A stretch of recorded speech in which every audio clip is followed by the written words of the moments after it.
Next, we have specification 8, which asks us to explain passive immunity as a short-term defense against a pathogen, where antibodies are acquired from another individual rather than being produced by the body. Unlike active immunity, it provides immediate protection but does not last long because memory cells are not formed.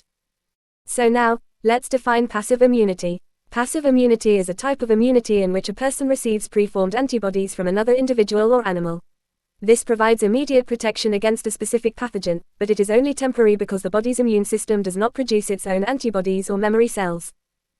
Let's talk about passive immunity. Passive immunity gives fast-acting but temporary protection against a pathogen. It is gained when a person receives antibodies from another individual, providing immediate defense, but this protection only lasts for a short time.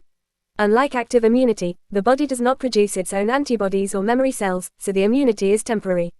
There are two main types of passive immunity. First, natural passive immunity. Before birth, antibodies are passed from the mother to the fetus through the placenta. After birth, antibodies continue to be transferred through breast milk, which also contains some white blood cells that can help protect the infant. Second, artificial passive immunity. In this case, antibodies are introduced through medical interventions, such as injections of anti-serum or immunoglobulins, to provide immediate protection against certain diseases. Passive immunity is very useful when quick protection is needed, even though it does not give long-term defense. Passive immunity occurs when a person receives antibodies instead of producing them naturally.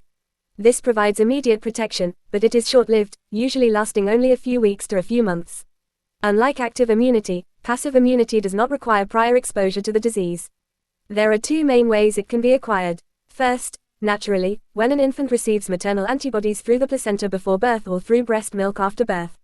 Second, artificially, when antibodies are given through injections of serum to provide quick protection against specific diseases. In both cases, the antibodies offer fast defense, but the body does not develop its own long-term immune memory.